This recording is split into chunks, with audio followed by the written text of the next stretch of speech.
Hello दोस्तों, मैं Praveen Miller और एक बार आपका फिर से अपने यूट्यूब चैनल पर स्वागत करता हूं। जैसा कि हमने पिछली वीडियो में ये जाना था कि विज्ञान क्या है, आज हमारा टॉपिक है कि रसायन विज्ञान क्या है। ठीक है, तो जानते हैं कि रसायन विज्ञान क्या है। तो रसायन विज्ञान क्या है, इसका शब्द में ही सार है, तो समझते हैं पहले इसका संधि विच्छेद क्या है। यानी रस प्लस आयन से मिलकर जो बनेगा क्या होगा, रसायन। यानी रसों का अध्ययन किया जाएगा इसमें, रस और आयन। ठीक है, तो क्या बना, रसायन। इसके जो खोज की थी, इसके जो जनक थे वो कौन थे, एंटोनी लेवाइजियर। ठीक है, ये क्वेश्चन एमसीक्यू पूछा जाता है कंपटीशन से एग्जाम में कि रसायन विज्ञान के जनक कौन थे, तो ये आपको याद रखना है, एंटोनी लेवाइजियर। अच्छा, नेक्स्ट अब हम ये जानते हैं कि रसायन विज्ञान की डेफिनेशन क्या है, यानी केमिकल साइंस। ओके फ्रेंड्स, तो देखिए विज्ञान की वह शाखा, क्या, विज्ञान की एक ऐसी शाखा है जिसके अंतर्गत पदार्थों के संगठन, संरचना, गुणधर्म, बनाने की विधि एवं उपयोग, अभिक्रिया के दौरान होने वाले परिवर्तन का अध्ययन किया जाता है, रसायन विज्ञान कहलाता है। रसायन में अब इन सारी चीज़ों को हम समझते हैं, सिर्फ डेफिनेशन से भी काम नहीं हुआ, इस डेफिनेशन के एक एक शब्द पे हमें ध्यान देना है कि इसका मतलब क्या है। ठीक है, तो पहला शब्द है संगठन। संगठन का मतलब ये होता है कि ये किन किन चीज़ों से मिलकर बना है, उसका संगठन क्या है। जैसे टीमें होती हैं, इसका संगठन ये है, इस टीम में ये है, इस टीम में ये है। ऐसे ही केमिस्ट्री में कुछ पदार्थ होते हैं, उनका भी एक संगठन होता है दोस्तों। तो देखो संगठन में क्या है, यहाँ पर उदाहरण संगठन, जैसे हमने उदाहरण ले लिया, कोई समझाने के लिए एग्जाम्पल लेना पड़ेगा कि जैसे हम क्या करें, इसके अंतर्गत पदार्थों के, पदार्थ कौन सा, पदार्थ ले लिया जल, है ना, सारी चीज़ें पदार्थ हैं, सिर्फ प्रकाश को छोड़ दिया जाए तो इस दुनिया में, है कि नहीं। तो क्या लिया हमने, जल। तो ये जल है और जल को फॉर्मूला जो होता है वो होता है H2O, और इसी को हम कहते हैं हाइड्रोजन ऑक्साइड। जल कौन कहता है, जल वो कहता है जिसे केमिस्ट्री नहीं आती है, जिससे हिंदी आती है वैसे ओनली। ठीक है, और H2O कौन कहेगा, जो बच्चा केमिस्ट्री पढ़ रहा है वो H2O का यूज़ करेगा, करता है सामान्यतः। तो और जो हाइड्रोजन ऑक्साइड, ये साइंटिस्ट लोगों ने इसका नाम रखा हाइड्रोजन ऑक्साइड। ये इसका नाम ऐसा ही क्यों रखा गया, ये हम आगे पढ़ेंगे। ठीक है ना। नेक्स्ट अभी ये जान लेते हैं कि इसके तीन नाम है, जल, H2O और हाइड्रोजन ऑक्साइड। ओके, तो ये इसका उदाहरण हो गया। अब आता है संगठन। संगठन का मतलब ये किन किन चीज़ों से मिलकर बना है, जैसा कि मैंने पहले ही बताया था, अभी जैसे टीम होती है, उस टीम में संगठन किस किस का है कि नहीं। जैसे हमारी इंडिया टीम में विराट कोहली है ना, और रोहित शर्मा है, बहुत सारे खिलाड़ी होते हैं इसमें, इन सब का एक संगठन है, एक टीम है। ऐसे हमारे पास H2O है, H2O में कौन कौन है, H2O में संगठन में कौन कौन है, देखो हाइड्रोजन है, वह ऑक्सीजन है। तो हमने क्या जाना, किसी पदार्थ के संगठन, संगठन के बाद क्या कह रहे हैं हम, संरचना। संरचना का मतलब कि ये कैसी स्ट्रक्चर है इसकी, ये कैसा बना हुआ है। जैसे इंसान की बॉडी की संरचना होती है, जैसे मेरी लंबाई कितनी है ना, और मेरा वजन कितना है, आ रहा है, समझ नहीं आ रहा है, ये सारी चीज़ें क्या हो गई, ये संरचना है मेरी। आ रहा है समझ, किस एंगल पे मैं खड़ा हूँ, अब मैं देखो खड़ा हूँ जो पृथ्वी के साथ मेरा जो एंगल है वो 90 डिग्री पर है, ऐसी पदार्थ की भी संरचना होती है। आ रहा है समझ, तो उसकी देखो यहाँ पे संरचना में, तो ये H2O की संरचना है, तो यहाँ पर एक ऑक्सीजन है और दो हाइड्रोजन है, एक एरा और एक एरा। अब ये चीज़ हमें तो दिखती नहीं, यहाँ पे तो हम दिख गए कि हमें 90 डिग्री एंगल पे, जल में तो हमें दिख नहीं रहा है कि एंगल इतना कहाँ है, वो दिखता नहीं है ना। तो ये देखा जाता है बच्चों माइक्रोस्कोप से। माइक्रोस्कोप क्या है, माइक्रोस्कोप एक ऐसी डिवाइस है जिसके द्वारा हम पदार्थ को बिल्कुल अंतर से, यानी आंतरिक संरचना को उसकी देख सकते हैं। तो H2O को देखा गया, साइंटिस्टों ने ऐसा किया, उन्होंने पाया, क्या पाया कि यहाँ पर हाइड्रोजन के बीच में 104.45 डिग्री का एंगल होता है। समझ नहीं आ रहा है। और यहाँ पर इसकी जो बॉन्ड की जो लंबाई है, जैसे मैं हूँ तो मेरी लंबाई कितनी है, ऐसे ही हाइड्रोजन और ऑक्सीजन के बीच में एक बॉन्ड बनता है। इस बॉन्ड को समझेंगे हम बाद में, बॉन्ड कैसे बनते हैं, एंगल कैसे, ये फॉर्मूला कहाँ से आया, फिलहाल आप इन चीज़ों को समझ लीजिए फिलहाल। तो क्या ये H2O है, तो H2O में हाइड्रोजन और ऑक्सीजन के बीच में जो बॉन्ड है उसकी जो लंबाई है वो कितनी है, 95.84 पिकोमीटर। पिकोमीटर क्या है, लंबाई नापने की एक इकाई है जो कि ऐसी लंबाइयों को नापती है जिसे हम आंखों से नहीं देख सकते। तो कितना है ये, 95.84 पिकोमीटर। यस और नो। अच्छा, तो हमने क्या क्या जाना, संगठन जान लिया बच्चों, ठीक है, संरचना जान ली। अब जानेंगे गुणधर्म। जैसे मैं हूँ तो मेरा संगठन, एक टीम होती है, टीम का संगठन, उस टीम में संरचना जानी हमने कि विराट कोहली की संरचना क्या है या मेरी संरचना क्या है कि नहीं। कैसे, मतलब वजन कितना है, हाइट कितनी है, चेस्ट कितनी है, ये सारी संरचना हो गई इनकी, किस किस एंगल पे। अब गुणधर्म क्या है, और ऐसे में गुणधर्म भी तो होते हैं हर खिलाड़ी के। इस खिलाड़ी के गुणधर्म ये हैं कि ये बहुत अच्छा खेलता है, ये फ्लॉप रहता है, ये क्या हो गए, उसके गुणधर्म हो गए। अच्छा शॉट नहीं मार पाते हैं, है ना। जैसे आपके भी गुणधर्म होंगे, आप लोगों के साथ कैसा व्यवहार करते हैं, आपकी बोलचाल कैसी है, आपके अंदर कम्युनिकेशन स्किल कैसी है आपकी, तो ये क्या हो गई, ये आपकी गुणधर्म हो गए, ठीक है ना। ऐसे ही अब भाई जल तो अपने गुणधर्म बता नहीं सकता है, उसके गुणधर्म हम खुद खोजते हैं कि इसके गुणधर्म क्या हैं। ये गुणधर्म, जल तो भाई निर्जीव है, ये बोल नहीं सकता है, हम बोल सकते हैं, हम अपने गुणधर्म चेक कर सकते हैं, बता सकते हैं, लोग हमारे गुणधर्म बता सकते हैं, आप कैसा व्यवहार करते हो लोगों के साथ, लेकिन वाटर नहीं बोल सकता। तो इसकी स्ट्रक्चर और इसके संगठन और इसके जो गुणधर्म है, इन पर साइंटिस्ट स्टडी करते हैं, नेचर के बारे में जान रहे हैं, यही तो विज्ञान है कि नहीं। तो देखिए यहाँ पे गुणधर्म में देखो, गुणधर्म दो प्रकार के होते हैं, एक होते हैं भौतिक गुणधर्म और एक होते हैं रासायनिक गुणधर्म। देखो भौतिक गुणधर्म और रासायनिक गुणधर्म। क्वेश्चन उठता है कि भौतिक गुणधर्म क्या है कि नहीं। तो भौतिक गुणधर्म क्या है, भौतिक गुणधर्म में होता है कि किसी भी चीज़ को आप, वो देखने में कैसी है, आपका देखने में कैसी लग रही है, उसका रंग कैसा है, उसका स्वाद कैसा है ना, उसका क्वथनांक कैसा, मतलब उसका क्वथनांक कितना है, इन चीज़ों के बारे में स्टडी, वो क्या हो गया उसके भौतिक गुणधर्म, ठीक है ना। रासायनिक गुणधर्म क्या होते हैं, रासायनिक गुणधर्म ये होते हैं जैसे उसके अंदर की रिएक्शन कैसी चल रही है, किसके साथ अभिक्रिया करके क्या बनाता है, वो उसके रासायनिक गुणधर्म है। तो जल देखने में कैसा लगता है, वो भौतिक गुणधर्म, जल किसके साथ अभिक्रिया करके क्या बनाता है, ये उसके रासायनिक गुणधर्म है। समझ पा रहे हैं, ठीक। जैसे यहाँ पे देखिए, जैसे एक एग्जाम्पल लीजिए, जैसे हम जाते हैं कहीं पे लड़की देखने जा रहे हैं, तो जब लड़की देखने जाते हैं बच्चों, तो क्या देखते हैं वहाँ पे, लड़की को देखते हैं कि अच्छा ये दिखाओ इसकी हाइट कितनी है, मतलब देखते हैं, हाथ दिखाओ, उंगली तो नहीं कट रही है ना, बोल के दिखाओ कुछ है, बोलना जानती है कि नहीं, ये सारी चीज़ें देखते हैं हम। तो ये कौन से गुणधर्म देख रहे हैं, भौतिक गुणधर्म देख रहे हैं, सुंदर है कि नहीं, सुंदर ही देखते हो ना, हाँ, तो ये भौतिक गुणधर्म हो गए। और रासायनिक गुणधर्म क्या होंगे, इससे कोई बीमारी तो नहीं है, ठीक है ना, अंदर इसके ऐसा तो ना हो, इसकी दवाई चल रही हो और इसकी केमिकल रिएक्शन है, वो इक्वेशन संतुलित नहीं है, कोई ना कोई प्रॉब्लम है इसे, तो वो क्या हो गए, वो रासायनिक गुणधर्म हो गए, ठीक है ना। तो इसीलिए कभी भी लड़की को देखने जाओ तो भौतिक और रासायनिक दोनों गुणधर्मों को देखिए आप, ओके, ठीक है। नेक्स्ट, तो देखो जल है, जल के गुणधर्म चेक करें, तो जल को देखो, जल के भौतिक गुणधर्म क्या है, ये स्वादहीन होता है। कभी सुना है कि जल मीठा है, खट्टा है, वो आप चीनी डाल दो जब मीठा लगता है, ओके। लेकिन जल कैसा है, स्वादहीन, इसमें स्वाद ही नहीं है। अच्छा, नेक्स्ट, रंगहीन, इसका कोई रंग भी नहीं है, आप कह दोगे ये सफ़ेद है, नो, केमिस्ट्री क्या कहती है, साइंटिस्ट लोग क्या कहते हैं, इसका कोई कलर ही नहीं है, ओके, तो ये रंगहीन है। नेक्स्ट आया क्वथनांक। क्वथनांक क्या होता है, क्वथनांक का मतलब होता है किसी भी चीज़ को आप गर्म करें और गर्म करने के बाद वो जिस टेम्परेचर पर उबल रही है वही उसका क्वथनांक है। जैसे पानी को देखा गया, उसे गर्म किया गया और उसमें थर्मामीटर डाला गया, थर्मामीटर होता है ना, तो थर्मामीटर से चेक किया गया पानी कितने डिग्री सेंटीग्रेड पर उबल रहा है, तो पता चला कि पानी 100 डिग्री सेंटीग्रेड पर उबलता है, ठीक है ना। तो क्वथनांक समझ में आ गया। तो ये क्या है, ये भौतिक गुणधर्म है, क्वथनांक जो है ये भौतिक गुणधर्म है, ये रासायनिक गुणधर्म नहीं है। रासायनिक गुणधर्म का मतलब ये होता है कि किसके साथ अभिक्रिया करके क्या प्रोडक्ट बनना है। तो हमने जल को गर्म किया, जल को तापमान दिया और जल को तापमान दिया, ऐसा तो है नहीं कि पेट्रोल बन गई हो, है, या ऐसा तो है नहीं कि मिट्टी का तेल बन गया हो, जल को गर्म करने के बाद नहीं बनता है ना, तो वो क्या है, वो जल ही रहता है। तो भौतिक गुणधर्म वो होते हैं कि जिनमें क्या है कि स्वाद कैसा है, रंग कैसा है, क्वथनांक कितना है, कुछ कोई चेंज ही ना है ये सारे काम करने पे, ठीक है।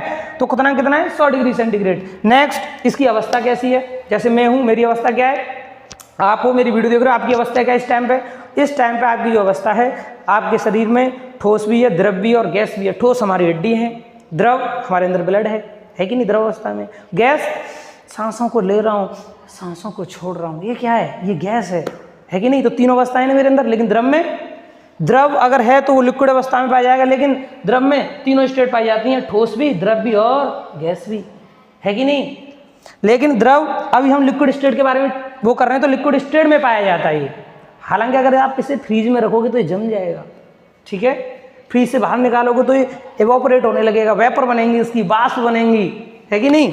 नेक्स्ट, हिमांक।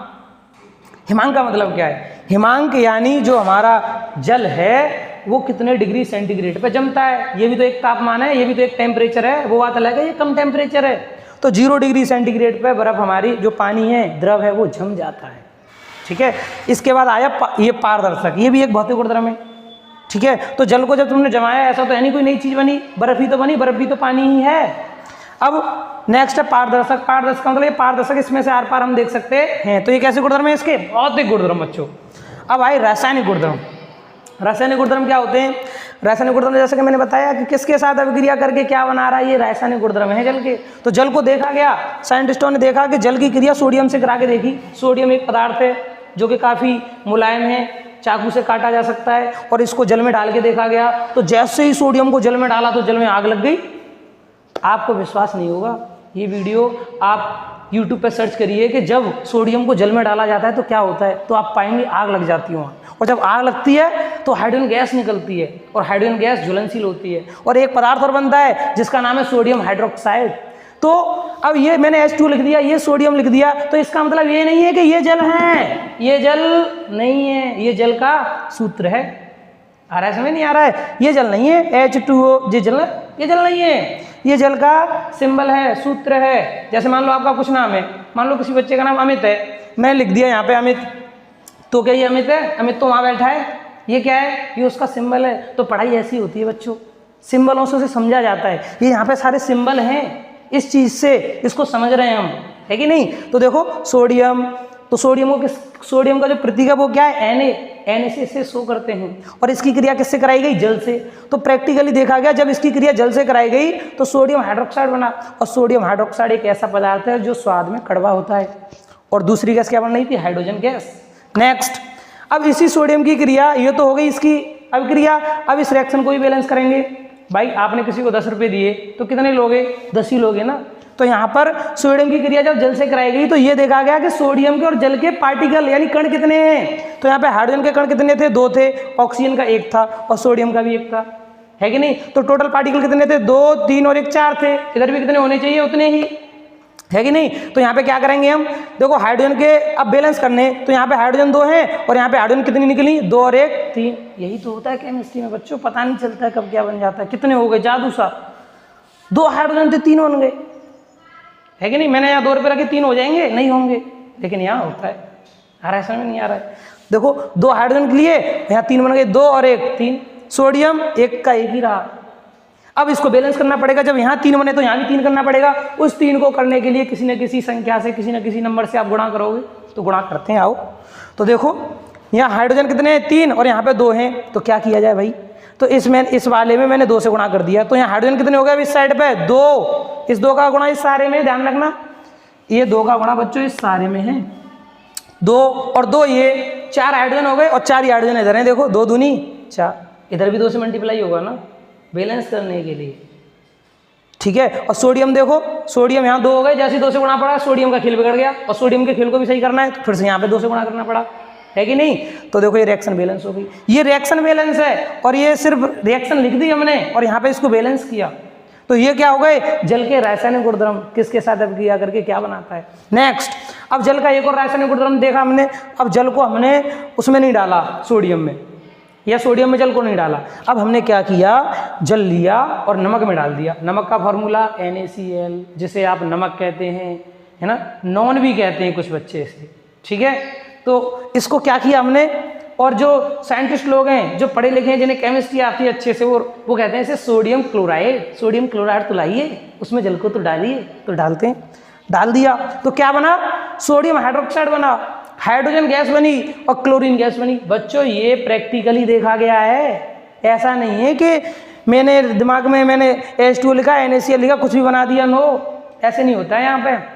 यहाँ पे पहले प्रैक्टिकल किया जाता है, प्रैक्टिकल करने के बाद ये चीज़ें किताब में छापी जाती हैं केमिस्ट्री में। तुम सोच रहे हो कि रिएक्शन में वैसे अंदाजे से बनाता जा रहा हूँ, नो, ये क्या किया गया इसका प्रैक्टिकल, जब जाके ये चीज़ें बनती हैं तो हमने यहाँ लिख दी। लेकिन हम इसकी मैकेनिज्म जानेंगे, ये हुई कैसे है रिएक्शन, रीज़न क्या है। अभी जो आप रिएक्शन पढ़ रहे हैं तो आप बड़े कन्फ्यूज हो रहे हैं। कुछ बच्चे जिन्होंने कभी पढ़ी नहीं केमिस्ट्री, वो कह रहे होंगे ये क्या चल रहा है, हमारे समझ में नहीं आ रहा है। तो कोई दिक्कत बात नहीं है बच्चों, अभी तो मैं सिर्फ रसायन विज्ञान की डेफिनेशन बता रहा हूँ, ठीक है ना। अभी हमें बहुत कुछ बताना बाकी है कि रिएक्शन हो कैसे रही है, इसकी टेंशन ना लीजिएगा, मैं आपके साथ हूँ ना भाई। अब यहाँ पे आ जाइए, इतना हो गया, गुणधर्म हो गए। गुणधर्म के बाद देखिए हमने क्या जाना, संगठन जानेंगे, संरचना जानेंगे, गुणधर्म जानेंगे, बनाने की विधि को जानेंगे, उपयोग जानेंगे। तो बनाने की विधि जानेंगे ना अभी, उपयोग बाद में जानेंगे। जल एक ही है, पदार्थ एक ही है, उसके संगठन जाने, उसकी संरचना जानी, उसके गुणधर्म जाने।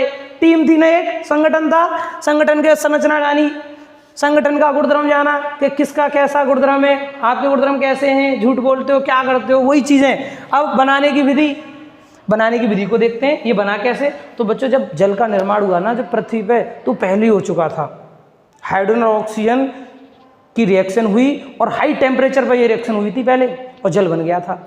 ये बनाने की इसकी विधि है। अब इसको दोबारा नहीं बनाया जा सकता है, बनाया जा सकता है लेकिन इसका बहुत ही ज़्यादा लॉन्ग प्रोसेस है, बहुत ही ज़्यादा इसमें पैसा इन्वेस्ट होता है, और इतना पैसा नहीं है। इसीलिए आप देखेंगे क्या गाइडलाइन आती हैं कि जल को बचाइए, जल को खराब ना करें, जल का दुरुपयोग ना करें, क्योंकि इसको दोबारा बनाया नहीं जा सकता है। मान लो आपकी कुर्सी है घर पे, या मान लो ये बोर्ड है, तोड़ दो इसे, दोबारा बन जाएगा, कोई दिक्कत नहीं है, ठीक है। लेकिन जल, अगर जल को तुम वेस्ट करोगे दोबारा नहीं बन सकता, और जल ही जीवन है, इसलिए इसको बचाए रखें, इसकी रिएक्शन पॉसिबल नहीं है, ठीक है। इसीलिए जल जीवन है। और इसको बनाने की विधि देखो पहले ही बन चुका था, ये कैसे बना ये देखते हैं। तो हाइड्रोजन और ऑक्सीजन इन दोनों ने आपस में क्रिया की, तो क्या बन गया, जल बन गया, जल लिक्विड फॉर्म में। अब ये रिएक्शन कैसे हुई, ये तो हो गया शब्द समीकरण शब्दों में। अब यहाँ पे देखो ये रासायनिक समीकरण, ये सारी चीजें सिखाऊंगा जब मैं तुम्हें क्लास 10 का पहला चैप्टर सिखाऊंगा ना, रासायनिक अभिक्रियाएं जब। लेकिन आप इन चीजों को भी समझिए।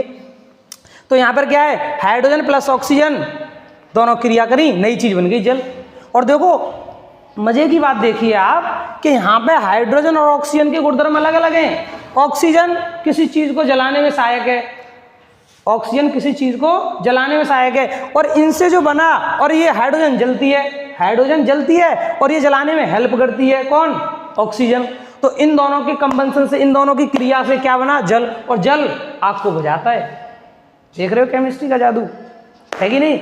मतलब ऑक्सीजन क्या कर रही है, किसी चीज को जलाने में सहायक है, और हाइड्रोजन जलने के लिए तैयार है, और ये जलाने के लिए तैयार है। और इन दोनों के जो कॉम्बिनेशन हुआ तो उससे जल बना, और जल के गुणधर्म बिल्कुल अलग हैं। आ रहा समय, तो जल किसी चीज को बुझाता है, ये लिक्विड फॉर्म में आ गया, इसकी अवस्था भी चेंज हो गई, ये दोनों गैस में थे और यहाँ लिक्विड है, ठीक है ना। तो अरे भाई ऐसा ही होता है केमिस्ट्री में, ये मतलब आपको चीजें समझनी पड़ेंगी।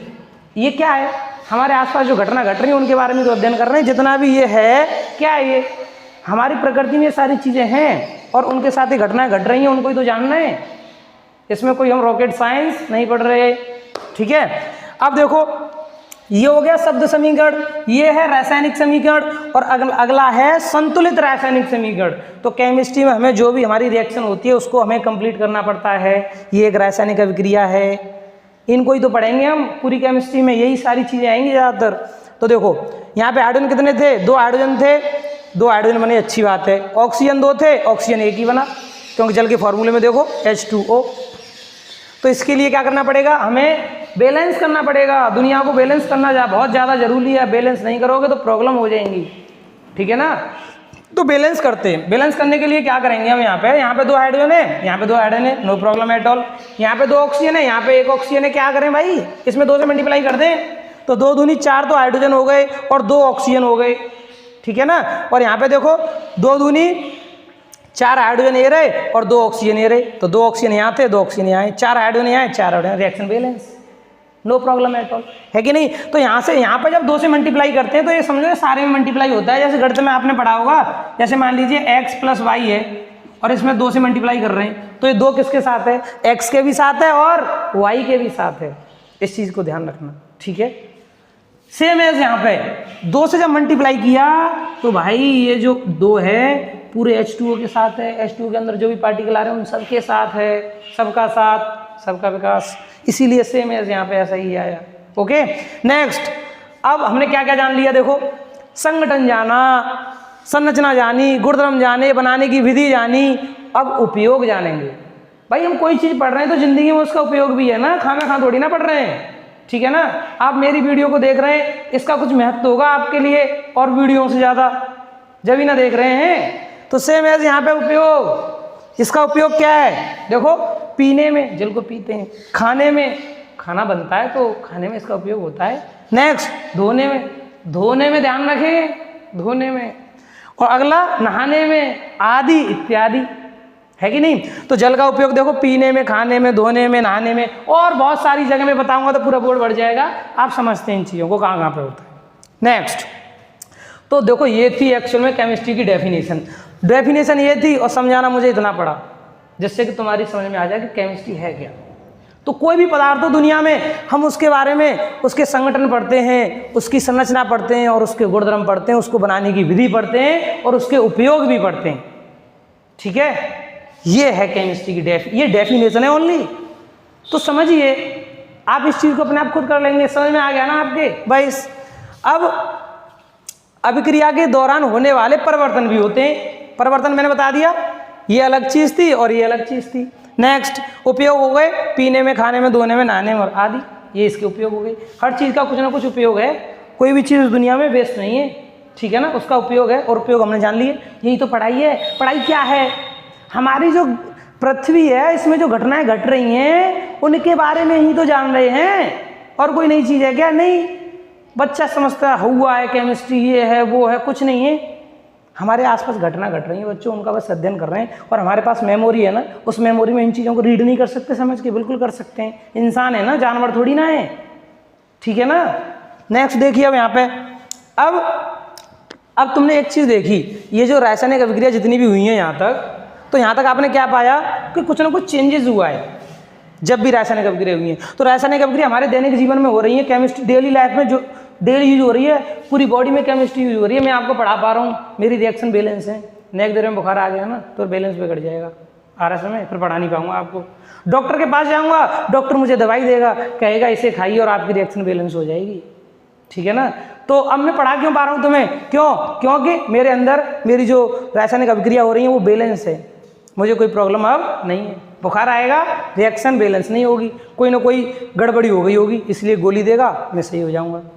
सेम, हाँ, ऐसे यहाँ पे समझिए।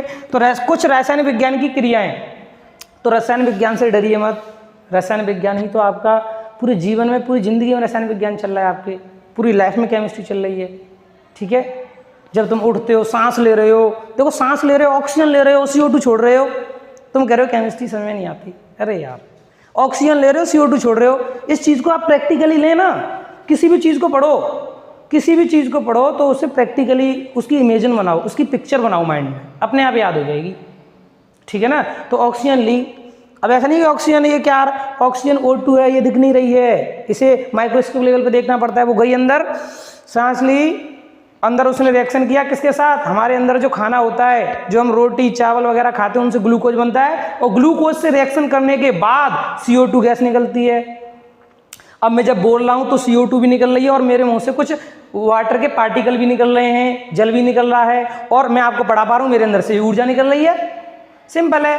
डरते हैं बच्चे कि कैसे डरते हैं? O2 गई, ग्लूकोज का फॉर्मूला देश और इसके साथ रिएक्शन किया तो ये बनता है, ये बनता है, उससे रट रहे हैं। रटना नहीं है, समझिए।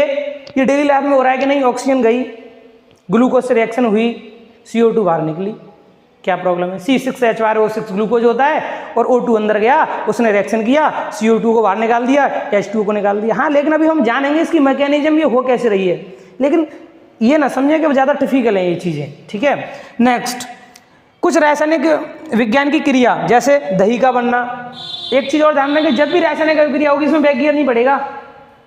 ठीक है ना। जैसे मार कर इसे तोड़ दो, दोबारा बन जाएगा, लेकिन इसमें देखो रासायनिक अभिक्रिया में क्या होता है, एक बार जब प्रोडक्ट बन जाता है तो दोबारा लौट के नहीं आता, ये परमानेंट है। इंसान मर गया तो मर गया, दोबारा जिंदा नहीं हो सकता, इस चीज़ को ध्यान रखें। ऐसे ही हमने क्या लिया, दूध में छाछ डाल दिया तो दही बन गई, क्या दही से दोबारा दूध बन सकता है? कभी नहीं बन सकता है। यही तो रासायनिक अभिक्रिया है कि रासायनिक अभिक्रिया में बैक गियर नहीं पड़ता है। ठीक है, आप गाड़ी में बैक गियर डाल सकते हैं, भौतिक प्रक्रम है, RS में भौतिक अभिक्रिया है। ठीक है ना, यहाँ पे नहीं हो सकता है। लेकिन कुछ रिएक्शन होती हैं केमिस्ट्री में अपवादित होते हैं, कुछ रिएक्शन होती हैं जिनमें बैक गियर पड़ जाता है, उन्हें मैं बताऊंगा आपको। ठीक है, लेकिन वो बहुत कम रिएक्शंस हैं ऐसी। ठीक है, लेकिन फिलहाल यहाँ समझे कि दही का बनना, दूध से दही बनी तो क्या है, रासायनिक अभिक्रिया। भोजन का पाचन, आपने खाना खाया, आपका खाना पच गया, है कि नहीं? तो जब पचा तो नया product banana. Early in the morning जो तुम करते हो, खाना खाया और जब भोजन पचा तो नया प्रोडक्ट बना, नया उत्पाद बना, जिसे तुम जानते हो भली बात ही क्या था वो, है कि नहीं। भोजन का पाचन। नेक्स्ट श्वसन। अभी मैंने बताया सांस का लेना, सांस ले रहा हूँ तो ये कैसी अभिक्रिया है, ये एक रासायनिक अभिक्रिया है। यहाँ पे नया प्रोडक्ट बनना है डेली। ऑक्सीजन ले रहा हूँ, CO2 बार बार छोड़ रहा हूँ, हर बार निकल रही है। नेक्स्ट जंग लगना। लोहे पे जंग लग जाता ही है तो उस जंग से दोबारा लोहा बन सकता है? नहीं बन सकता है। इसलिए लोहे पर जंग का लगना एक रासायनिक परिवर्तन है। नेक्स्ट भोजन का पकना। जैसे भोजन पका रहे हैं, आलू की सब्जी ली है, आलू लिए और उसमें पानी डाला, नमक मिर्च हल्दी ये सारी चीज़ें डाली, क्या दोबारा से जब भोजन पक गया क्या दोबारा से वही नमक मिर्च निकाल सकते हो उसमें से? नहीं, बैक्टीरिया नहीं पड़ेगा ना भैया। इसीलिए तो रासायनिक अभिक्रिया है भोजन का पाचन, है कि नहीं। भोजन का पाचन और भोजन का पकना दोनों बैक्टीरिया नहीं पड़ता। नेक्स्ट जलना। दुनिया में कोई भी चीज़ हो, किसी का भी जलना कैसा परिवर्तन है? रासायनिक परिवर्तन है। ये मार्कर है, इसको जला दिया, नया पदार्थ बन गया। अब उस जले हुए पदार्थ से क्या मार्कर बन सकता है? नेवर। इसीलिए कैसा परिवर्तन है? रासायनिक परिवर्तन है, ठीक है ना। नेक्स्ट तो रासायनिक परिवर्तन है, आपने देखा जब ये रासायनिक परिवर्तन होते हैं ना तो कुछ चीज़ें हमें देखने को मिलती हैं, हम उन्हें अपनी आंखों से ऑब्जर्व करते हैं। क्या होता है कि रंग में चेंज हो जाता है। जब आपका खाना पका तो अर्ली इन द मॉर्निंग जो प्रोडक्ट बना उसका कलर देखना चेंज। आपने खाना खाया, रोटी देखो उसका कलर देखो, इट्स होता है ना। ये एक्चुअल में ये रियल है, मैं झूठ क्या बोल रहा हूँ, सच है ना। ये देखो अवस्था भी चेंज हो जाती है, स्टेट, ठीक है ना। स्टेट कैसे चेंज होती है? हाइड्रोजन ऑक्सीजन गैस फॉर्म में थे और बना गया लिक्विड, तो स्टेट चेंज नहीं हो गई, है कि नहीं। और क्या तापमान में भी डिफरेंट हो जाता है, तापमान भी चेंज हो जाता है। जैसे मम्मी दूध से दही बनाती हैं, दूध से दही, जब दूध से दही बनाती हैं तो जाड़ों के दिनों में उस दूध को उसमें रख देती हैं आटे में, क्यों? उसे ताप की जरूरत पड़ती है, तो ताप में परिवर्तन हो जाता है, ठीक है ना। इस चीज़ को ध्यान रखें। तो ये सारी चीज़ें क्या थी? ये रसायन विज्ञान थी। आगे हम रसायन विज्ञान का वर्गीकरण पढ़ेंगे, उसके बाद हम अपनी क्लास स्टार्ट करेंगे। क्लास 10th की 11th की जो भी केमिस्ट्री है, पहले 10th की केमिस्ट्री आपको पढ़ाई जाएगी। तो ये हमारा आज का रसायन विज्ञान था कि है क्या। तो इस चीज़ को दोबारा आप लिखिए, समझिए बार बार, ठीक है ना। और ये सारी चीज़ों को मैं आपको बताऊँगा, ओके। तो अब रसायन विज्ञान का हम वर्गीकरण करेंगे, कल वर्गीकरण करेंगे और जानेंगे इसके बारे में, ठीक है। तो आज के लिए इतना ही।